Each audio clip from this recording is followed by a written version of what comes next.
Bismillahirrahmanirrahim wa salatu wa salam ala rasulillah wa ala alihi wa sahbihi ajmain. Chers frères, chers sœurs, vous qui nous suivez, aujourd'hui nous allons parler d'un sujet qui est le sujet de l'imitation des enfants, de planning familial et ainsi de suite qu'on nous chante de tous les côtés. La première question à se poser en tant que bon musulman, c'est de se demander pourquoi on nous demande de limiter nos enfants, pourquoi on nous demande de faire la limitation des enfants, pourquoi on nous demande de ne pas faire beaucoup d'enfants.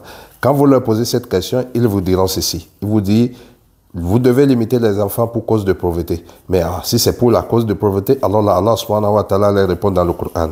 Dans la sourate An'am, chapitre 6 au verset 151, Allah subhanahu wa ta'ala leur dit: ne tuez pas vos enfants pour cause de pauvreté, car c'est nous qui vous nourrissons et c'est nous qui les nourrissons. Et un deuxième verset vient encore dans la sourate Isra, chapitre 17 au verset 31. Allah subhanahu wa ta'ala répète encore les mêmes versets. Il dit: ne tuez pas vos enfants pour cause de pauvreté, car c'est nous qui les nourrissons et qui vous nourrissons. Donc, regardez, Allah dit dans les deux versets qu'il nourrit les parents et qu'il nourrit les enfants. Comme de l'autre côté, Allah subhanahu wa ta'ala dit encore que c'est lui qui nourrit les enfants et qui nourrit les parents. Donc, les parents comme les enfants sont nourris par qui? Par Allah subhanahu wa ta'ala. Donc, cela ne doit pas être une cause. La pauvreté ne peut pas être une cause pour dire de limiter les enfants selon le Coran.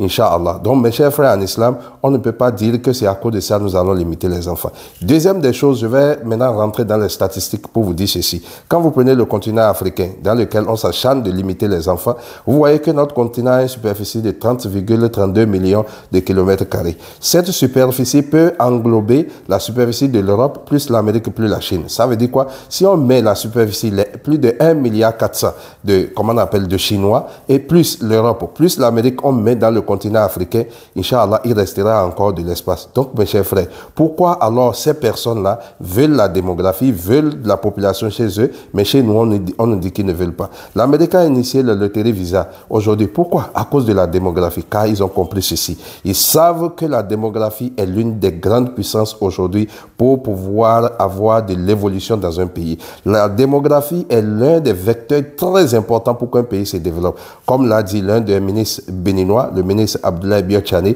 qui est en exercice aujourd'hui, comme l'a dit en 2016 sur le plateau de Canal+, ou bien de Canal 3 Bénin, qu'est-ce qu'il a dit? Il dit: aucun pays ne peut se développer grâce à ses ressources minières, mais les pays se développent grâce aux ressources humaines. Comment nous voulons avoir les ressources humaines si nous ne faisons pas des enfants? On ne peut pas aller acheter les robots pour venir faire le travail à notre place. Ce sont des êtres humains qui vont penser le développement de nos pays, qui vont réfléchir. C'est parmi eux, on aura des ingénieurs, des architectes, des docteurs, ainsi de suite, ainsi de suite. Le continent européen aujourd'hui est vieillissant. Ils savent pertinemment que l'Afrique est l'avenir de demain. Grâce à la démographie, l'ONU nous dit dans ses statistiques que d'ici quelques années, l'Afrique va dépasser les 2,5 milliards.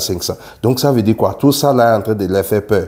Ils savent pertinemment qu'aujourd'hui, le mouvement, le panafricanisme, qui aujourd'hui, alhamdulillah, demande à ce qu'on nous libère nos espaces, les endroits qui nous ont pris, et en Afrique ici, de nous libérer, c'est là. Les politiques de 2 poids 2 mesures qu'ils mènent avec nous, on a dit qu'on n'en veut plus.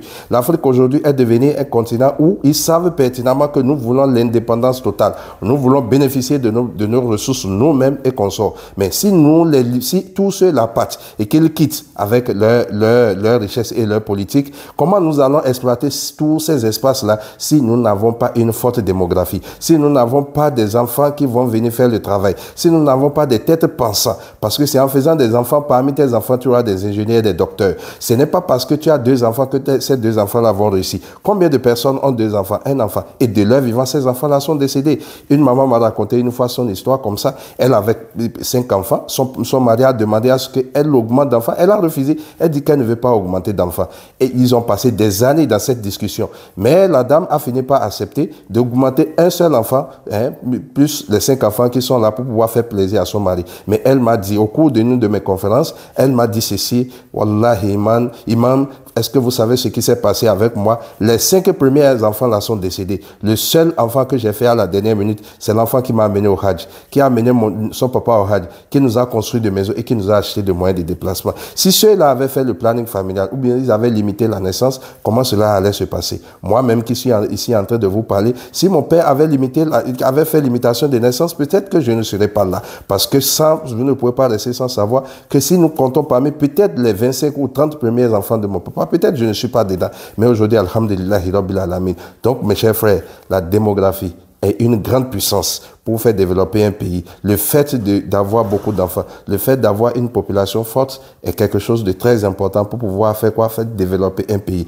Si nous ne faisons pas des enfants, comment nous allons être nombreux? Comment cette ressource humaine peut profiter à un État? Donc, mes chers frères, mes chères sœurs, comment on appelle cette intervention d'aujourd'hui? C'est juste pour vous rappeler et pour vous dire ceci. Vous, à qui Allah a donné les moyens, ne restez pas comme ça. Augmenter des enfants, faites des enfants, car ça fait partie des choses qui vont faire plaisir au prophète Muhammad sallallahu alayhi wa sallam le jour de la résurrection, quand il verra quoi? Le nombre de quoi? De ceux qui l'ont suivi. Wa akhli dawana alhamdulillahi rabbil alamin.